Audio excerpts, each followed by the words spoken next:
Happy New Year, everyone. Today's speaker is Mary Claire Givelber. Mary Claire has been the Executive Director of Caring Contact, a Westfield-based crisis hotline that answers the National Suicide Prevention Lifeline since May of 2021. Previously, Mary Claire was Caring Contact's Director of Community Engagement from 2017 to 2021. She is a trained listener on the crisis line and continues to volunteer in addition to her administrative duties. Mary Claire is a member of the Scotch Plains Mayor's Mental Health Task Force, the Union County CIT Task Force, and the Union County Mental Health Advisory Board.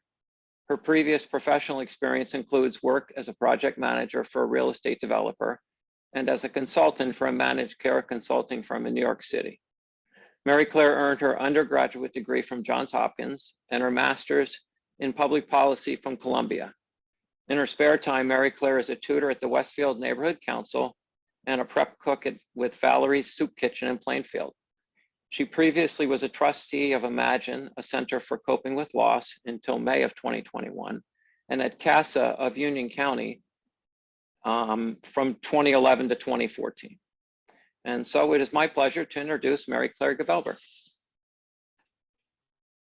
Good morning, everyone. Thank you so much for having me this morning. I'm really excited to be here and to tell you about Caring Contact and to answer any of your questions. So bear with me. I'm going to share my screen here. All right.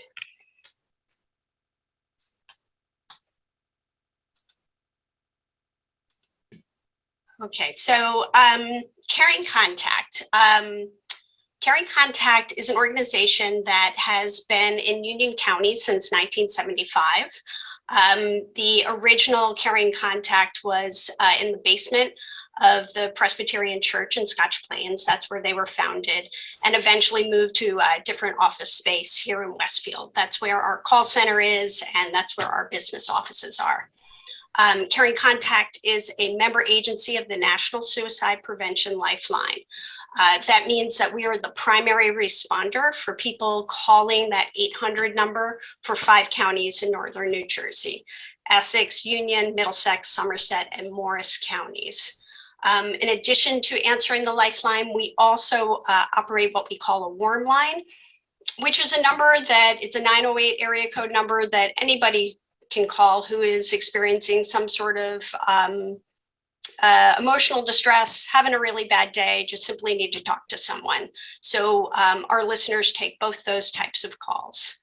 Our listeners are volunteers. We have approximately 75 highly trained volunteers. We offer 2 trainings a year, one in the spring and one in the fall. And each year we train approximately 40 volunteers to join us on the lines. We operate our warm line and our lifeline from 7 in the morning to 11 p.m. at night, 7 days a week, 365 days a year. We have a staff of 2 full-time and 4 part-time employees. And we are a nonprofit, and we rely on donations and monies from foundations and civic organizations, individuals, and we currently do not take money from the state, but that may be changing. So what is the National Suicide Prevention Lifeline? The Lifeline is a US-based crisis line that operates with approximately 180 centers across the United States. So like Caring Contact, there are 4 other agencies here in New Jersey that take calls from that 800 number, and it's area code driven. So if you are in California and have a cell phone with a 908 area code and you call that 800 number, we are actually going to take that call here in our New Jersey office. It is a number that is available to anyone. It is free, it is confidential, and is there to help people who are experiencing some type of suicidal ideation or perhaps just in extreme emotional distress. Our warm line, this was actually how we began doing this work in 1975. That is when we instituted this warm line, a listening line where people could call and get support. In 2004, we then became a member of the National Suicide Prevention Lifeline. Again, our listeners are trained to take calls on either line, from people who are, again, having perhaps just a really rough day to people who are experiencing some type of suicidal distress. I'm sure in the news that you've heard that there has been an increased need for support for people who are in emotional crisis. In New Jersey alone, on average, one person dies by suicide every 11 hours each day in New Jersey. We oftentimes ask people where they think, which states have the highest incidence of suicide. Oftentimes people say that it's New Jersey or New York because we're all crammed together and live existences where we're on top of each other, sometimes really irritating each other. But it's actually the flip.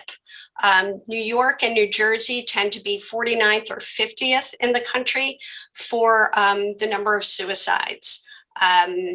States like Alaska, Wyoming, Idaho, where people are really isolated, where there are not it's more difficult to access services, or there just aren't as many services. We're actually really fortunate in New Jersey to have lots and lots of supports for people who are experiencing some sort of emotional distress. Suicide is the second leading cause of death for individuals ages 10 to 34. The number one is death by accidental death, in an auto crash or something like that. In 2020, Caring Contact answered over 15,000 calls on our hotline. And beginning in July of this year, there is an unfunded federal mandate to switch that 10-digit number to something similar to 911. The new number is going to be 988. And as you can imagine, we are anticipating that the number of calls that we take are just going to increase because it's simply easier for people to remember that number and to reach out when they need help. Our response has been one that we have been, because the numbers have been increasing year after year, we've been working on how we answer more calls for the past several years. Until 2019, we had one call room, and all calls to our to the Lifeline and to that warm line were taken here in our offices. So we could have two callers on the lines at a time. In 2019, we were able to secure another office space. So we currently now have two call rooms that can accommodate 4 listeners. COVID kind of, like for so many organizations, stopped us in our tracks. We were fortunate that we had listeners who were still prepared to come in and take calls here in our call center. And again, the beauty of having those two call rooms was that we could at least have 2 people here taking those calls. Of the 5 organizations that take Lifeline calls in the state of New Jersey, only 2 of us were able to continue taking Lifeline calls continuously during that time of COVID when we were first in lockdown. We pivoted very quickly. We switched our phone system to a voice over IP system. So we were also able to work with a lot of our listeners and get them to have a remote capability where they were able to start taking calls from home. Because as you can imagine, especially in those first days of COVID, people were hesitant to come to the office. So that is something that we had always talked about, but had never really gotten there. So COVID forced us to look at how we take calls and what we could do moving forward. It is now institutionalized. Our remote listening is not going away. Close to a third of our listeners now take calls exclusively from home. Arch is one of our volunteer listeners, and when he is away, he still continues to take to volunteer and to take calls. It's helped us with other things like snow days or bad weather days where people aren't able to get in. They can still continue to answer those lifeline calls. The twice a year educational component where we train our listeners during the fall of 2020 had to be put on hold because, again, we could not gather in person and do our training. Our training director worked vigorously during the summer of 2020, and we were able to convert that in-person training to a remote training.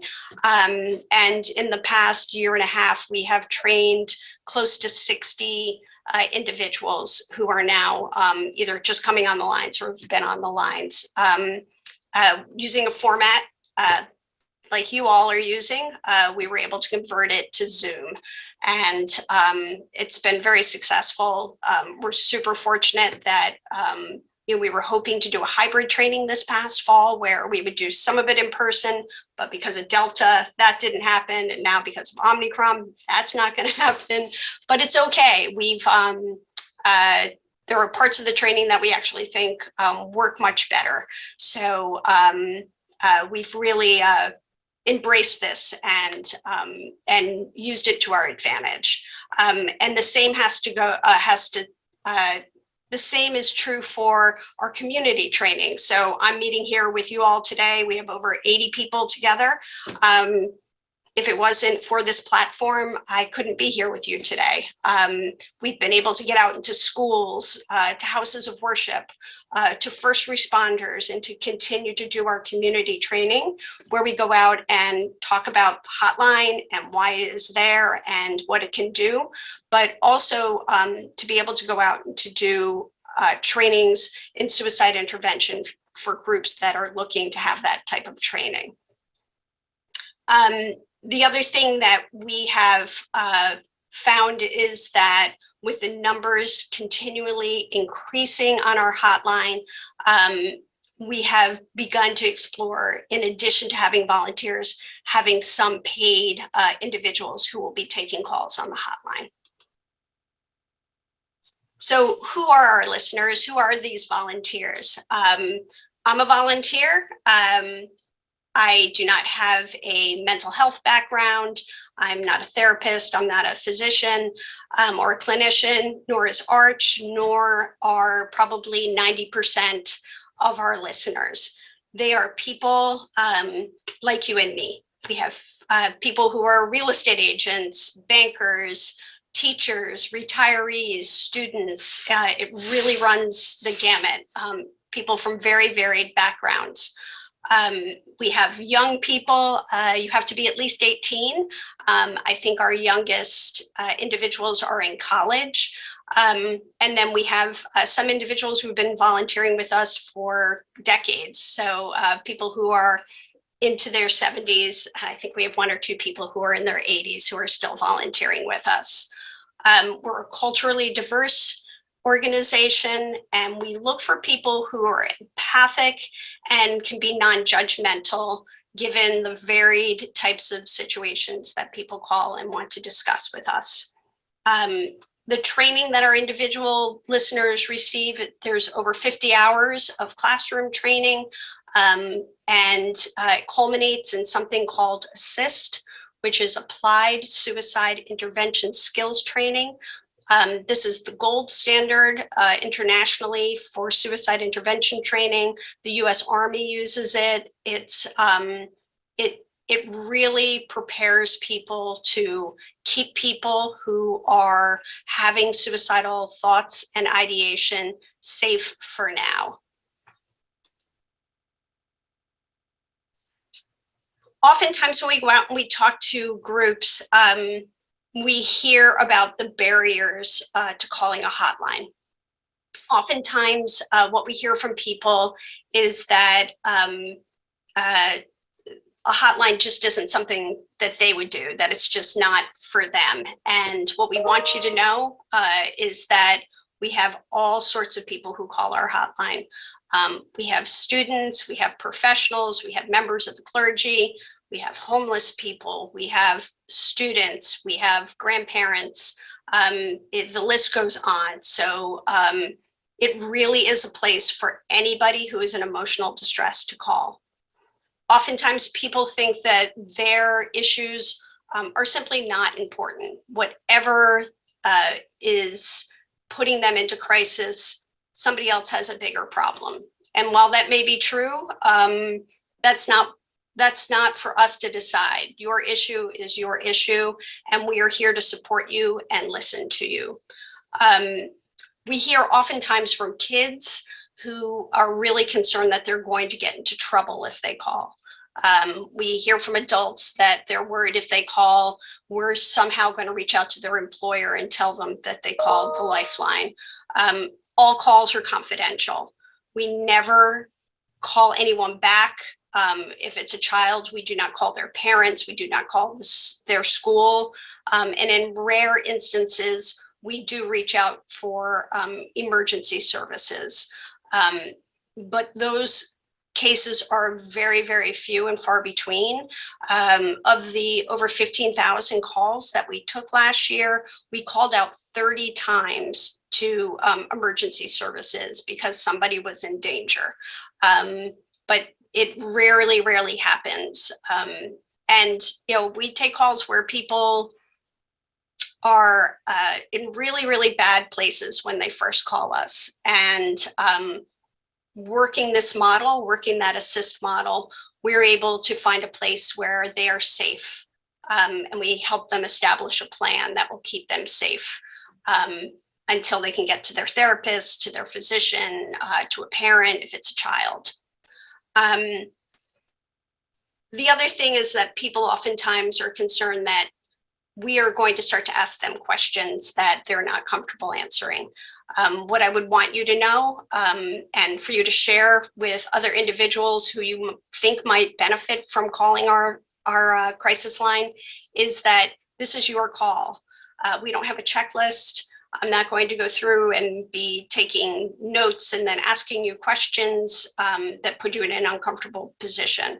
At any time, anybody calling is welcome to just hang up. And as I said before, we're not going to call you back and badger you and be asking you questions. You don't have to share your name with us if you do not want to. It is entirely anonymous. So who is calling? When we go out and we talk about the crisis line, we tend to break calls into 3 different buckets. The first is what we call situational stress calls. They can be, you know, small daily things like, you know, for kids, they're afraid they're going to fail a test or not get into college, a breakup. For adults, you know, the loss of a job, the lack of health insurance. And oftentimes it's that people have ongoing problems and the individuals that are in their daily lives just don't want to listen to them anymore. And so we provide a space for them to call and to vent.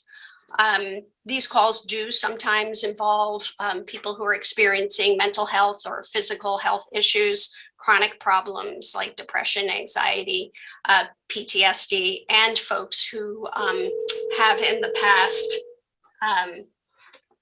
sorry, my phone, who are survivors of suicide. We get calls that we call third-party calls. These are individuals who've called who are concerned or worried about another individual. We get lots of parents who are calling concerned about their children, spouses calling, you know, concerned about, you know, their wife or their husband. We get lots of kids calling where they are talking about a friend, and oftentimes if we ask if we thought their friend would consider calling us, the friend is actually sitting next to them, and we're able to talk to them and work through what their issue is. So it's a great resource for people who are just worried about the emotional state of somebody in their life. And then we do get crisis calls. We do get calls from people who are having thoughts of suicide, or may actively be, they may be trying to die by suicide. Again, we work that model, that assist model, to make sure that that individual is safe for now. And if they're not safe for now, then we work with them to get individuals from emergency services to come out to help them. In addition to our crisis line, I did mention that we go out and we do educational programs in the community. We do lots of programs like this one, which we consider an awareness program. I've been here for almost just about 4 years, and I still struggle when I talk to someone and they say they don't know who we are. So I just, my staff and I have been working really hard over the past couple of years to get out and to let people know who Caring Contact is, and the programs that the free programs that we're able to bring to communities. We work in the high schools and middle schools, helping teens provide programs where they do a lot of peer work together. Young people are often seeing their classmates and their friends in distress before adults are. So they're on the front lines and they need tools. They need to know what to do if somebody in their circle is struggling. Again, we also do that for adults, what they should do when they see somebody who's in emotional distress. We have modified assist programs that we call these our suicide awareness and intervention training programs. It's a 2-hour program that we go out, and it gives individuals some basic tools to help recognize and the words to use if they're concerned about somebody having suicidal thoughts. The Applied Suicide Intervention Skills Training is a certification program.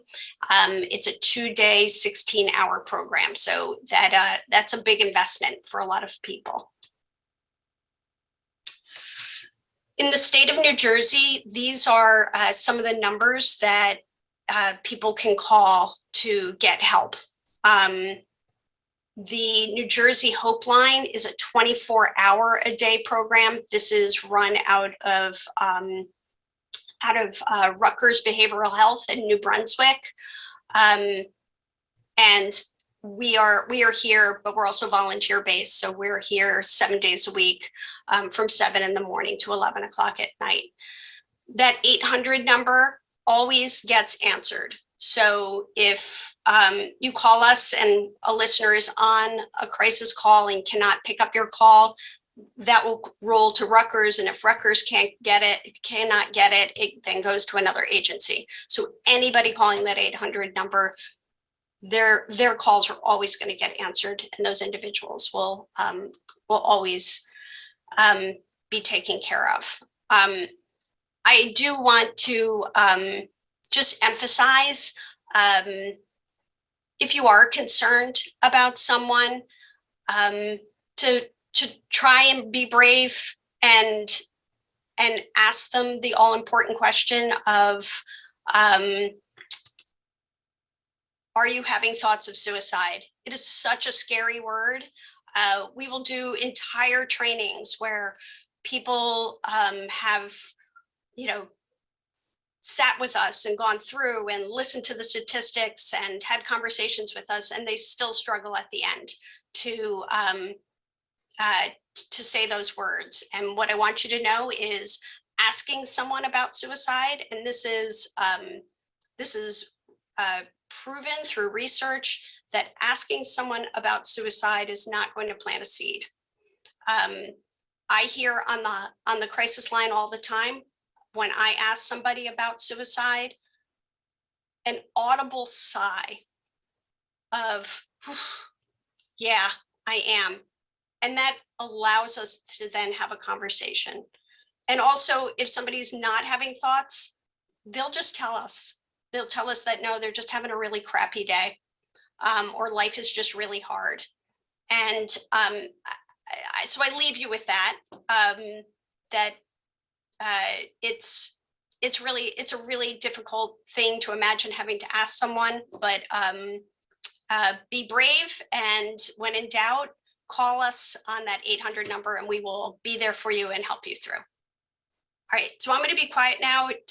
I don't know how you handle the question and answer period, but I'm happy to answer any questions. Okay, we'll go to the first questioner, Al Aho. I'm going to allow you to unmute yourself. Thank you very much for a very enlightening talk, and thank you for the work that you do. My question is, in the 1960s, Joseph Weizenbaum, a computer science professor at the MIT Artificial Intelligence Lab, invented a computer program he called ELIZA that simulated a Rogerian psychotherapist. Okay. Since a lot of progress has been, and ELIZA became a sensation in computer science circles because many people spent hours chatting with this computer program over a teletype. I don't know whether it had any positive mental benefits, but it was certainly entertaining. Okay. Since a lot of progress has been made in artificial intelligence and natural language processing, my question is, are there any mood elevating chatbots available on the internet that could be used to help alleviate suicidal tendencies amongst people? And are any of them effective? I'm not, this is a little bit outside of my knowledge base. I do know that there are many phone applications that provide individuals with different types of meditations, guided meditations, relaxation types of techniques to help people who are experiencing extreme anxiety. But that, that's not generally our focus, but people have been using technology beyond getting help via a phone. So while our organization does not offer texting support or chat support, there are a lot of individuals who do not want to have a conversation with somebody on the phone and do utilize that type of technology to find relief and to stay safe for now. But it's a fascinating question. I'm sorry, I don't have a better answer. I just know that there are applications out there that, I know there's something called Calm, and I know there's another one or two that some of the callers tell us about that they find useful. Thank you very much. You're welcome. Mitch Erickson. Yes, thank you so much, Mary, for the lecture, but more importantly, for all the work you do in this very critical area. I'm just curious, in a lot of areas, there's a progression from being a student to being a teacher, or being, recipient to being a giver. Do you have cases where you've had people who were clients and they then become listeners for you? Yeah, it's interesting. We do have people who apply who state in their application. We have a fairly rigorous application process that an individual has to go through before we would even allow them to train. And in that application, we do occasionally see that people say, in years past, I have used your support line, and it has really helped me get to a point where I'm feeling so much more stable and in a better place in my life. We are careful. We have had individuals, a lot of the folks who call us on that warm line call us every single day. So we have about a dozen people who call us every single day and call us probably upwards of 4 times a day. We set a limit on the number of times they can call because we oftentimes are their only connection to the outside world. And so, as you can imagine, something happens, you now want to talk to somebody, their instinct is to call us right back and have another conversation with us. And so since our capacity is limited, we try and limit it when they can call. So those individuals, and we have had some of them who it touches me that they feel so connected to our community that they would like to give back, that they would like to also help others, but it's just not appropriate. So it does happen, but we are very careful about who gets on the line. We want, especially people who've called who are experiencing suicidal ideation, we really need to make sure that the listener taking that call is prepared for that. You can imagine that is an overwhelming call to take. And so if you're not mentally prepared for that, we don't want to do that to the caller, and we certainly don't want to do that to our volunteers either. Thank you. Mort? Thank you very much for your presentation. I wonder, you mentioned New York and New Jersey are low on the list of incidents of suicides. Do gun laws have anything to do with that, do you think?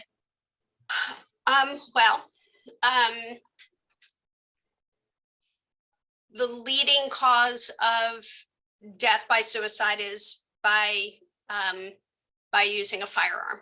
So I think having stricter laws certainly has helped.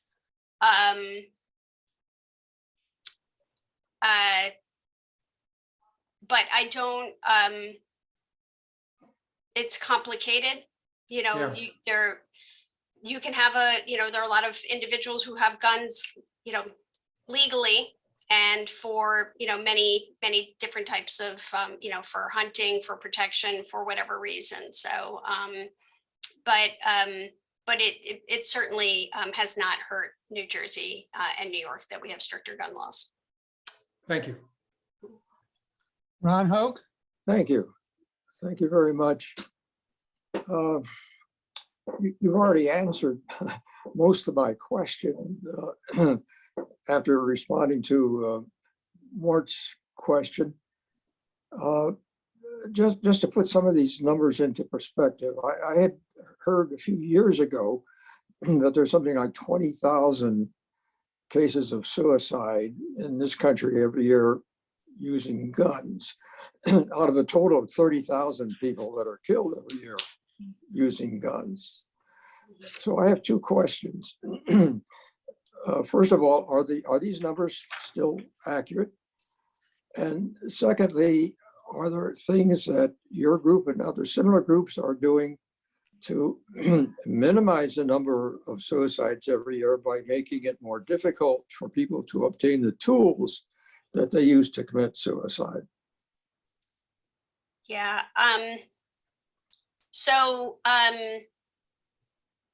Yes. To answer the first part of your question, the overall suicide rate has gone up.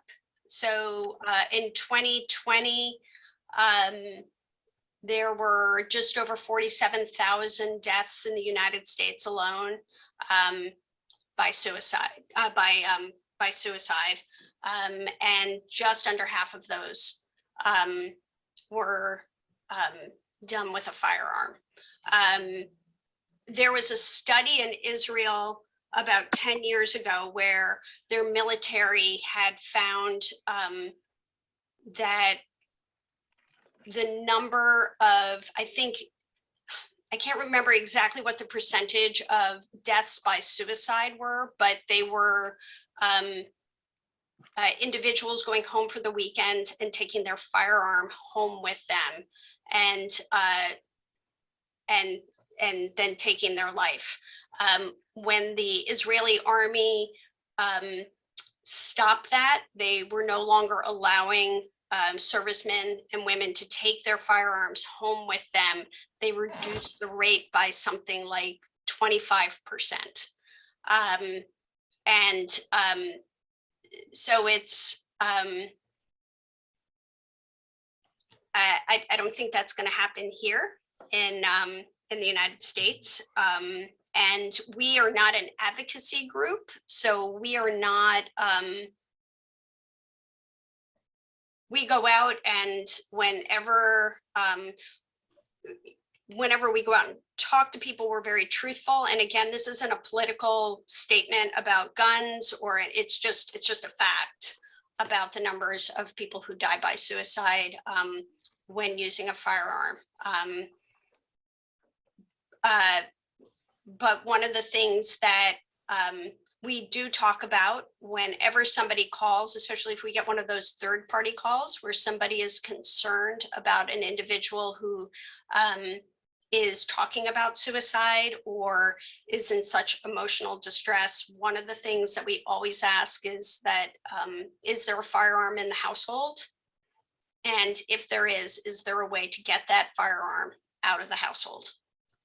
Not hide it, not put it in the car, but physically take that gun and give it to, to a neighbor, to somebody else to hold on to for you for a period of time. Especially teenagers, even, the incidences of families being responsible with their weapons and keeping them locked. Kids are, they're they're a tricky bunch. If they want to figure something out, they're going to figure it out. And so we just really always advise people to, when possible, to please remove the firearm. And we do the same thing, when we talk to them about medications that are in the house. If somebody has been, has a plan that, includes medication, we would have the same sort of conversation. So. Thank you. You're welcome. Roger Burns? Yes, my question has to do with the listeners, as you call them. Our daughter is a behavioral health counselor, has her own practice now, but when she first began, she had internship at Overlook and then was hired at Morristown Memorial. And I recall very well at one point, you mentioned about asking the question about suicide. She told us that that's very important, particularly on Fridays, because her clients there were Monday to Friday, and they wanted to make sure that people had no thoughts and also had a plan to get over the weekend to be back on Monday. And at one point on Monday, she was told by the doctor that her client had taken her life. And it affected her because she thought, that she was trained enough to let that happen. And I think one of the hardest things for her was to find out, or actually be taught or told by that doctor that we can't save everyone. And she went into counseling herself, which was recommended. And my point was that we learned then from her that most counselors do seek counseling themselves to deal with the stress of the job. And I'm curious about your listeners. Your people are not on 40 hours a week like the full-time people are, but what experience do you have with people being able to cope with the job and need help themselves? Yeah, thank you for that question. We, during that 50 hours of training, we talk a lot about self-care. We are very careful. We've had a number of people who've gone through the training and completed those 50 hours, and at the end, we may say to them, this isn't the right work for you. And sometimes it has to do with the fact that we're concerned about the callers calling in, getting the appropriate level of care. But sometimes it's also because we're not certain as best we can that that individual who's going to be taking those types of calls is going to be able to manage that and handle a really difficult call. We have one of my staff members, one of her main responsibilities is working with the volunteers to make sure that when they have those difficult calls, they have someone to debrief with, even if it's 10 o'clock at night and you have taken a really difficult call. Her name is Michelle. Both Michelle and I are always available for that individual to call us and to talk about what happened. And we're kind of like the emergency room in that when that call ends, just like when someone leaves the emergency department, we're not really sure what happens. Right. So unlike your daughter who, when you're in a practice, you're going to unfortunately, well, not that it would be fortunate for us, but she's going to know the outcome of what happened with her patient. And it is, suicide is a momentary lapse in clarity, judgment. A person who is having thoughts of suicide is in such a dark place. Like, we try hard not to use the word, are you going to hurt yourself? Because that person who is in that space is in such psychological pain that in their mind, the only way to relieve that pain is to end their life. And if you can get that person to find some sort of connection to life, we're able to create a conversation with them that they can then develop a plan, and I've said this a couple times, to stay safe for now. So oftentimes we are the bridge between when someone has left your daughter's office on a Friday and it might not see her until Monday. And so we get lots of calls from people who say, I'm not going to be able to see my therapist until Monday. I need help. I need somebody to listen to me and help me stay safe. And so that's a lot of what we do. But we spend a lot of time making sure that our volunteers are well cared for. And you can't keep coming back and doing this work if you're not. Well, thank you. Thank you for doing God's work. Thank you. Paul? Yes, Mary. Yes, I'm muted. Thank you. Thank you for a wonderful presentation, Mary Claire. Very important work. I just have a sort of a trivial question. We've all been reading all these months about depression and burnout and even suicide amongst first responders, not just helpline answerers, but other first responders, police, firemen, and healthcare workers and hospitals. So have you been seeing large numbers of those people calling your lines? Yeah, we have not as much I would say in the past year, but those initial months, especially given where we live, that March, April, May, June of 2020 was just really grim. People were working around the clock, would go home, could not be with their families because they were afraid of infecting their families.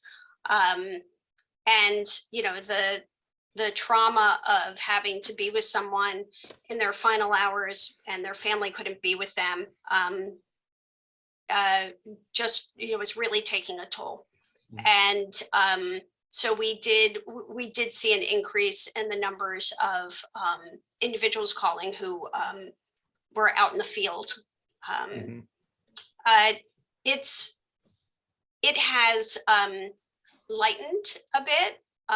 What we find really interesting is that this past year, I would say that we have not seen, we took 2,000 additional calls in 2020, and those 2,000 calls weren't necessarily a giant uptick in people having suicidal ideation. I think that's where a lot of us went to when we thought about, wow, this is really going to force a lot of people over the edge. What we did find was that there were a lot more people calling because of anxiety, about fear of losing housing, jobs, all sorts of other things were more the trigger than I'm actually having thoughts of suicide. I think, again, being with people is a protective factor oftentimes. So when you think about the past year and a half where you couldn't go anywhere, kids couldn't go back to school, everybody was kind of on top of each other, that oddly, as much as it was making people anxious and upset and annoyed, provided a place where people were actually safer during that time. Thank you. Mike Katz? Good morning. Thank you very much for most enlightening presentation, and so I'll be very grateful for the work your organization is doing. Thank you. My question is that recently there have been reports of sites on the internet where people can go to learn how to kill themselves. And I was wondering if you know anything about this, if you've seen any of it in your work, and what, if anything, can be done about it. I did see, you may be referring to, there was an article in the Times Yes. just before Christmas. Yeah. I don't even know like where to begin with how horrific that article was. There have always been places on the web where people could go and get information. But that article was so targeted and really preying on people. I have not heard from our listeners that there were calls related to that. But oftentimes what we do get, Mike, is if you type in to your web browser, how do I kill myself? The 800 number for the Lifeline pops up. So we get a lot of calls from people who maybe that's the direction they're headed in. And when they put that into their computer, they find us and call us, and we begin a conversation. And we're able to help, most times help keep that person safe. That's good to hear. I wonder if Facebook and some of these others set things up so that happens. Yeah. Thank you. You're very welcome. Ed Atkin? Okay, very interesting, Mary. Have you had a lot of experience dealing with transgender kids at all? We do. We get, the Trevor Project is similar to the Lifeline. So that is it's an 800 number that people who are members of the LGBTQ community can call. So I think oftentimes, just like the vets will call the vet line, a lot of those individuals do call the Trevor Project. But we get calls every day from people who are struggling to be accepted, struggling with all sorts of loss because family members aren't accepting them, et cetera. So we really get calls you name it, we've probably gotten a call from somebody, with some type of life situation. My cousin adopted a boy at birth, and like 3 decided he wanted to become a girl, walked around with a towel around his head, which meant to represent long hair. Yeah. And bullying, like he once climbed up on it, or now climbed up on the roof of a house, So, I mean, they've had a rough time with him. He's now in a special boarding school now. Okay. Thanks. You're very welcome. Arch? And Mary Claire, I know there are many different reasons why people like myself, for example, get involved with Care in Contact and being on the line. And I wonder what sparked your initial interest in getting involved with Care in Contact. Sure. So you probably heard when Arch was reading off my list of things that I like to do in my full time. I'm a serial volunteer. I have always in my life sought out ways that I could go out and help people. The former director of Care in Contact was someone I had known for a number of years. And I unfortunately had an experience in my family's life where my son, when he was a sophomore in college, a good friend of his from the cross country team took his life by suicide.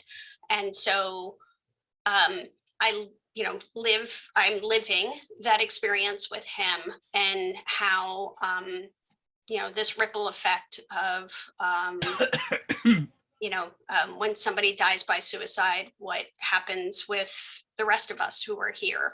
And I just felt like maybe my time would be well spent trying to help people not go to that place and to stay safe. So that's, thank you, Arch. Arch, can I ask Arch a question? Arch, why did you become a volunteer? Interestingly, I had a nephew who died by suicide, and it was some years ago, but it always sticks with you. And one day, on a Thursday, when the Suburban News comes out and the Westfield Leader comes out, I read one of them first, and there was an ad in there about the training that you guys provide. And I said, wow, that sounds interesting. And then didn't think much of it. And I picked up the other paper a little bit later and saw the ad again. And it felt like someone was speaking to me. So that's how that sparked my involvement. Thank you. Thank you for all you do. Thanks. Yeah, hi. Actually, I have another question of my own, but first let me read a question that somebody put into chat because he doesn't have a microphone. So it's from Bob Parker. And he says,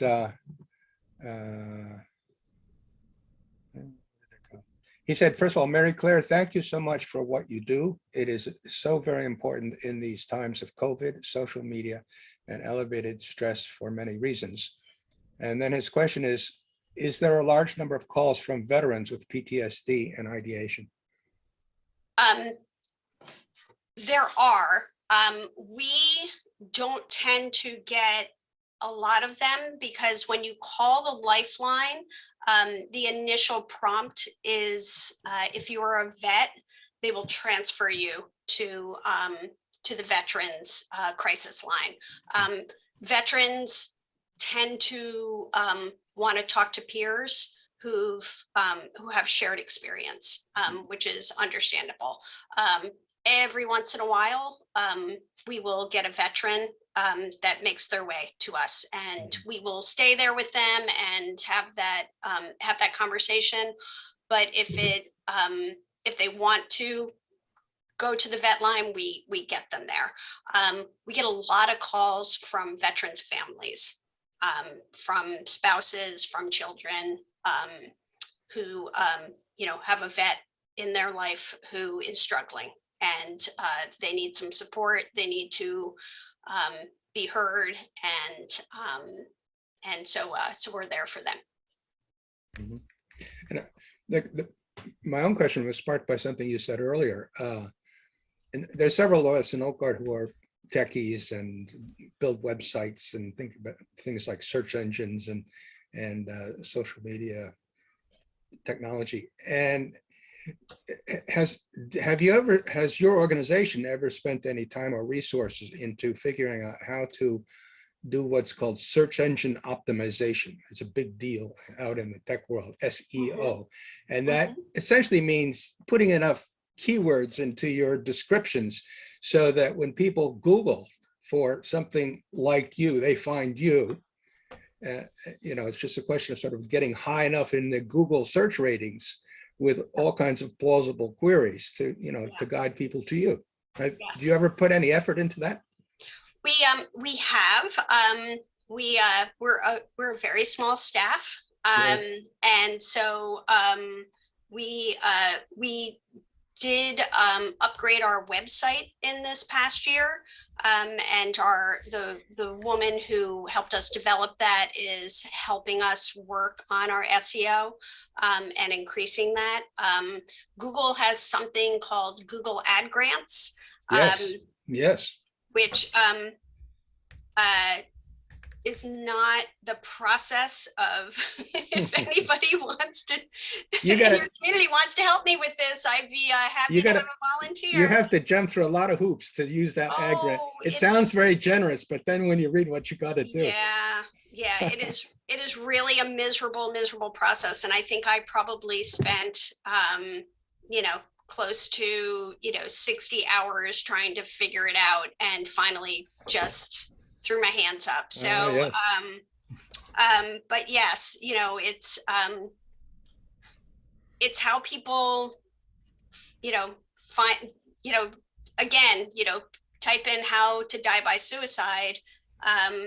Luckily the 800 number pops up there, but it would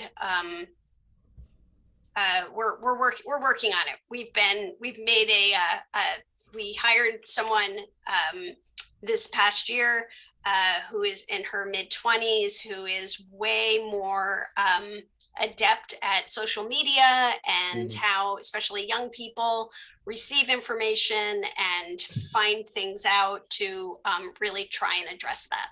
That's good to hear. Thank you. Mitch? Yeah, me again. I just want to know, maybe this is inside baseball and you don't want to answer the question exactly, but how do you handle seemingly frivolous calls? Somebody calls up and says, I got a bad haircut and I'm going to commit suicide. Something's really apparently frivolous, but maybe not. Yeah. It's interesting.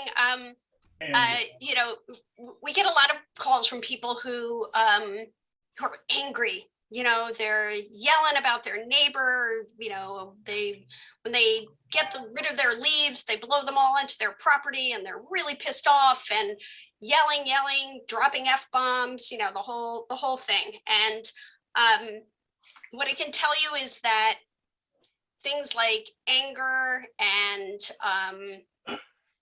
what may appear to be frivolous to you and me is oftentimes just a facade to something really deeper behind it. So we sit with that person, and it's really interesting when you can make a connection with someone and recognize and validate their feelings. They will let you in, and they're more than likely going to have a conversation with you. There's some people who are just pissed off and they just want to call and yell at someone and they hang up, and that happens. Or the person with the bad haircut, absolutely. But again, I guess back to my point is that we're just simply here. I can't, if somebody calls and tells me that their cat died, it's not okay for me to say like, oh, it's a cat. That cat might be the most important living thing in their life, and that is a loss to them. And so we need to recognize that individual loss, individual, anger, frustration. It's not for me to say that that's not important. So Those types of calls, though, we try to limit the amount of time that we spend on a call with someone like that, because our phones are ringing a lot. And so we will probably keep somebody who's calling, especially our regular callers, we limit them to a 15-minute call. So I had never thought about the neighbors' leaves before, so now. yes, Anyway, thank you very much. lots of And neighbors. I have to ask you one more question. You must be a teacher because I see an apple over your shoulder. Oh, no. Didn't buy you an apple, huh? Oh, the apple on my desk. No, I'm just a bad person not eating their fruits and vegetables enough. So I figure if it sits there long enough, me looking at it, maybe I'll eat it instead of the Doritos or, what other junk I'm going to find. Thank you. You're welcome. Rick Smith? Yes, thanks, Mary Claire. Very good discussion and, very important work, as others have said. I'm just curious, sort of, at the end process of a call, I know you're a group, you're not social workers, but do you have resources that you recommend to your callers in terms of following up on their own? Or, and you probably would say you can certainly call us back, if you need to, but what other avenues do you use? Even if it's local, clergy or other local agencies that they could reach out to for assistance? Yeah. Sure. Thanks, Rick. Yes and no. So when we do our training, the main focus of our training is listening. And so I know when I did the training, one of the things they had to beat out of me is that I'm a fixer. I see a problem, I'm gonna figure it out, we're gonna get through this. And that's not our role. So what we oftentimes will do in a call is we will be listening, we will be connecting with this individual, and maybe the conversation will get steered where they will start to say things like, well, I really like Father Joe at St. Helens, and we may say, maybe you should reach out to Father Joe. It sounds like he might be helpful. So we are not a resource and referral line. So we have, until 2022, we have stayed away from that. Part of the 988 mandate, the unfunded federal mandate, let me say that one more time, unfunded, is that we will begin to be required to offer resources and referrals. We are going to be very careful and strategic in how we do that. As you can imagine, people who want to do this kind of work want to help people, and they want to provide them with relief. And we're going to have to work really hard to find out how we introduce that without it becoming a fixing situation. The state is developing a database beyond NJ211, which is, we can all go online and look up stuff about housing and food banks and that sort of thing. So we are going to start to do that type of work this year, but we're going to be very, very careful. So for example, I took a call from a gentleman who told me he's homeless, he's living in his car. And I don't go to, well, do you want a phone number for housing? So you can, that's not, at the end of that call, I may say, I heard you say at the beginning of the call that you're homeless. Would it be helpful if I gave you a number to call, and they might be able to help you? So it's a tricky balance. It's a tricky balance. Yeah. Well, thank you. It is a fine line. I understand. Yeah. Okay. Thank you. You're welcome. Mary Claire, quick question for me. If someone wants to volunteer, do they contact you directly? I'm so glad that you asked, because that's how I was going to end my talk today. I can do a couple things. I can put my contact information in the chat.